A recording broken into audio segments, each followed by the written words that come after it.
परम पूज्य गुरुदेव ने कहा कि गायत्री मंत्र बोलने से, इसके जपने से, इसको लिखने से, इसको सुनने से सिर्फ लाभ ही लाभ है, तो उनकी बात को ही सिर्फ इसमें प्रमाण माना जा सकता है। लेकिन परम पूज्य गुरुदेव ने विश्वामित्र से भी बड़ी तपस्या की। परम पूज्य गुरुदेव ने 24 महापुरुषचरण किए। 24 महापुरुषचरण अर्थात 24 वर्षों तक सतत गायत्री की 66 मालाओं का जप, उसके साथ कठोर व्रत। पूज्य देवराहा बाबा ने परम पूज्य गुरुदेव को अपना श्री राम कहा था। उन्होंने अपने इस परलोक गमन के पूर्व कहा था कि जब मेरा श्री राम ही नहीं रहा तो मैं अब रह करके क्या करूँगा। कि जो हमारे पूज्य प्रवचनकर्ता साधु संत महाराज जी गायत्री मंत्र के बारे में कहते हैं कि इन्हें बोल करके, जपने से, बोलने से, सुनने से घाटा हो सकता है। आप स्वयं विचार करें कि गायत्री की साधना क्या उन महाराज जो पूज्य हमारे लिए हैं उनने की है या परम पूज्य गुरुदेव ने की है। जो श्रोतागण हैं, जो समझते हैं, कभी कभी सुनते हैं कि गायत्री मंत्र नहीं बोलना चाहिए, उनका भ्रम दूर हो जाएगा और निश्चित रूप से वे इसका लाभ उठाएंगे।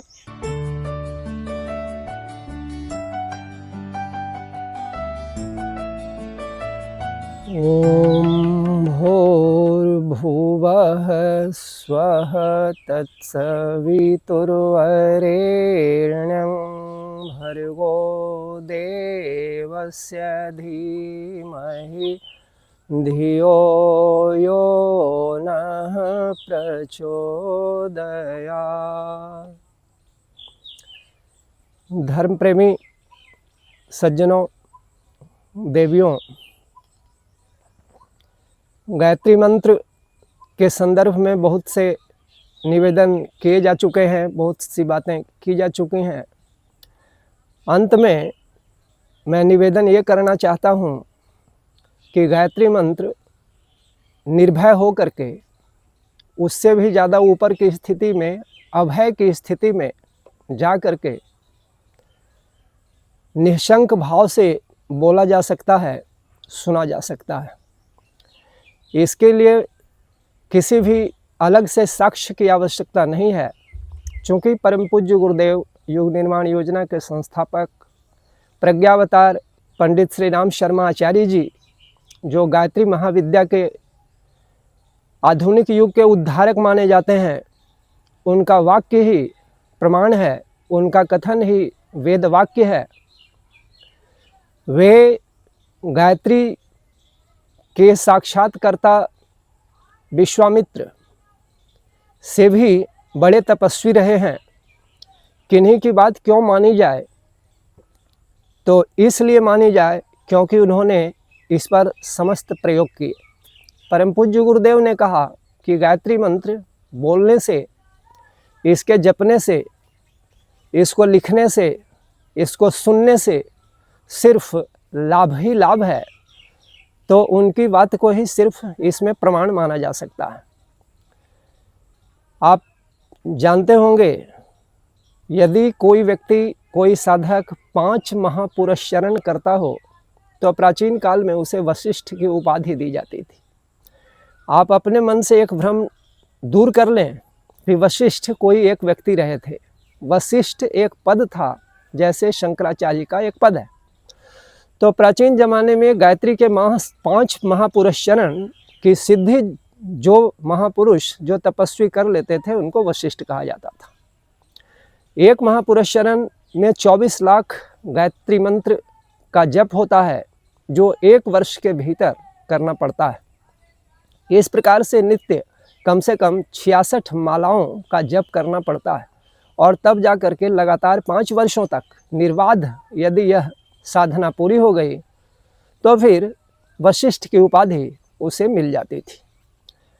जो 7 महापुरुषचरण पूर्ण कर लेते हैं, उन्हें विश्वामित्र की उपाधि प्राचीन काल में दी गई। विश्वामित्र भी एक पद है, विश्वामित्र ऋषि भी थे और बाद में वह एक पद भी बना। तो विश्वामित्र जो पहले विश्वरथ थे और जो बाद में चल करके महान ऋषि विश्वामित्र बने, उन्होंने गायत्री के 7 महापुरुषचरण किए थे। 7 महापुरुषचरण करने के बाद ही विश्वामित्र में गायत्री की साधना का इतना ज़्यादा बल आ गया था, तप आ गया था कि उन्होंने त्रिशंकु को जीवित ही स्वर्ग भेज देने की ठान ली। उस समय तक नियम ये था कि कोई भी व्यक्ति जीवित स्वर्ग नहीं जा सकता है, नियम आज भी है। उन्होंने अपने तप बल से त्रिशंकु को स्वर्ग के द्वार तक भेज दिया। अब ब्रह्मा जी चिंतित हुए, उनको उनकी शक्ति कैसे घटाई जाए, इसके लिए आप जानते हैं मेनका को भेजा गया। बाद में चल करके उनकी शक्ति घट गई, उनका तप थोड़ा छीन हुआ। लेकिन गायत्री जब से उनके पास इतना ज़्यादा तप आ गया था कि उन्होंने कहा कि यदि ब्रह्मा अपने लोक में जीवित व्यक्ति को स्वर्ग नहीं भेज सकते तो हम दूसरी ही सृष्टि की रचना कर देंगे। और आपको यह जानकर आश्चर्य होगा, जिसे आप आज श्री अन्न कहते हैं, अर्थात मोटे अनाज, मिलेट्स। तो ये जो मड़ुआ, कोदो, सांबा, चीना, ज्वार बाजरा आदि है, ये विश्वामित्र की सृष्टि है कि जब मनुष्य आएगा तो उसके पहले उसके भोजन का प्रबंध होना चाहिए। जब वे मनुष्य बना रहे थे तो कहा जाता है कि उनके तप को छीन कर दिया गया और वही नारियल के फल के रूप में आ गया, जिसमें आप नाक का प्रतीक और आँखों के प्रतीक देखते हैं। खैर, अब आप देखें कि परम पूज्य गुरुदेव पंडित श्री राम शर्मा आचार्य जी ने, जिन्हें कहने के लिए युग विश्वामित्र कहा जाता है, चूँकि गायत्री के सबसे बड़े तपस्वी उनके पूर्व विश्वामित्र ही हुए थे, इसलिए उनके बाद की बड़ी कोई उपाधि नहीं थी, इसलिए उनको युग का विश्वामित्र कहा जाता है। लेकिन परम पूज्य गुरुदेव ने विश्वामित्र से भी बड़ी तपस्या की। परम पूज्य गुरुदेव ने 24 महापुरुषचरण किए। 24 महापुरुषचरण अर्थात 24 वर्षों तक सतत गायत्री की 66 मालाओं का जप, उसके साथ कठोर व्रत। जौ गायों को खिलाया जाता था, फिर गोबर से जौ को बीना जाता था, उसको धोया जाता था, सुखाया जाता था। उस जौ के आटे पीसे जाते थे जाता में, और फिर उसकी एक रोटी और गाय के दूध का 1 गिलास छाछ। 24 वर्षों तक न नमक, न किसी प्रकार का मीठा स्वाद, न कसैला, कुछ नहीं, आस्वाद व्रत।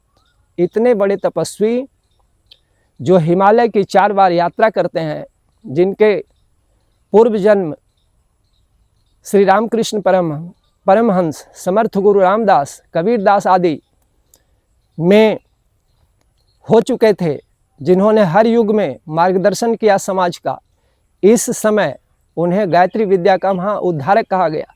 तो जो गायत्री मंत्र के सबसे बड़े साक्षात्कर्ता हैं, आज तक जब से ये सृष्टि हुई, गायत्री मंत्र के इनसे बड़े तपस्वी कोई नहीं हुए। हम शिष्य हैं तो हम तो इन्हें कल्कि का अवतार ही मानते हैं, प्रज्ञावतार मानते हैं, निष्कलंक अवतार मानते हैं। लेकिन जो इन्हें अवतार नहीं भी मानते हैं, वे भी साधु संत सिद्ध सभी मानते थे कि ये सबसे बड़े तपस्वी हैं। देवराहा बाबा, पूज्य देवराहा बाबा ने परम पूज्य गुरुदेव को अपना श्री राम कहा था। उन्होंने अपने इस परलोक गमन के पूर्व कहा था कि जब मेरा श्री राम ही नहीं रहा तो मैं अब रह करके क्या करूँगा। तो कहने का तात्पर्य ये है कि जो हमारे पूज्य प्रवचनकर्ता साधु संत महाराज जी गायत्री मंत्र के बारे में कहते हैं कि इन्हें बोल करके, जपने से, बोलने से, सुनने से घाटा हो सकता है। आप स्वयं विचार करें कि गायत्री की साधना क्या उन महाराज जो पूज्य हमारे लिए हैं उनने की है या परम पूज्य गुरुदेव ने की है। तो जो परम पूज्य गुरुदेव ने साधनाएं की, उन्होंने गायत्री संबंधी सैकड़ों पुस्तकें लिखी। दुनिया में सबसे ज़्यादा आज तक ग्रंथ लिखने वाले हैं मानव इतिहास में, 3200 से ज़्यादा पुस्तकें जिन्होंने लिखी, जिनकी विद्वता का कोई था नहीं, जिन्हें वेद मूर्ति, आचार्य विनोबा भावे ने वेद मूर्ति कहा, जिनके बारे में डॉक्टर सर्वपल्ली राधाकृष्णन ने कहा कि यदि आचार्य जी के चरण स्पर्श का मौका, इनके सत्संग का मौका मुझे कुछ और वर्ष पहले मिल गया होता तो मैं राजनीति की बजाय इनके चरणों में ही अपना जीवन बिता रहा होता। ऐसे महापुरुष जिनकी विद्वता की कोई तुलना नहीं, जिन्हें जीवंत इंसाइक्लोपीडिया कहा जाता था, धर्म, अध्यात्म, योग, विद्या, यदि आप इनके किए कार्यों की समीक्षा करें, पढ़ें, समझें, तो आपको स्वतः विश्वास हो जाएगा कि वे मनुष्य नहीं थे, वे अवतारी चेतना थे। उन्होंने जितने कार्य किए, आयुर्वेद का उद्धार, यज्ञ परंपरा का उद्धार, ऋषि परंपरा का उद्धार, साहित्य लेखन, कला के क्षेत्र में क्रांति, वैचारिक क्रांति, दुनिया में आपको सबसे आश्चर्य होगा, सबसे ज़्यादा प्रवचन देने वाले भी हैं, जिनके सबसे ज़्यादा प्रवचन हैं जो, और सारे प्रवचन को आप सुनेंगे अलग अलग, तो सब में अलग अलग बातें होंगी, एक दूसरे से वो मिलती हुई नहीं होंगी। मतलब ये हुआ कि गायत्री विद्या के सबसे बड़े अधिकारी परम पूज्य गुरुदेव की बात को हम माने और भ्रम में न पड़ें कि गायत्री मंत्र नहीं बोलना चाहिए, बोलने से कोई पाप लगता है या कोई हानि हो सकती है। हाँ, ये अवश्य बात है कि मान लीजिए कोई अगर चाहे तो वह कोई बहुत सारे गायत्री मंत्र के अपने से नहीं बोल सकते हैं, तो गायत्री मंत्र शांति कुंज द्वारा भी टेप है और टेप रिकॉर्ड में उपलब्ध है, मोबाइल पर उपलब्ध है, आप उनके धुन को सुन सकते हैं। परम पूज्य गुरुदेव के ही और परम वंदनीय माता जी की ध्वनि में आप उसको सुन सकते हैं, जो देव वाणी के समान है, और उनसे आप सीख सकते हैं कि उनका उच्चारण कैसे था, या सुन सकते हैं। इस प्रकार से मैं मानता हूँ और मुझे विश्वास है कि जो श्रोतागण हैं, जो समझते हैं, कभी कभी सुनते हैं कि गायत्री मंत्र नहीं बोलना चाहिए, उनका भ्रम दूर हो जाएगा और निश्चित रूप से वे इसका लाभ उठाएंगे। ओम शांति।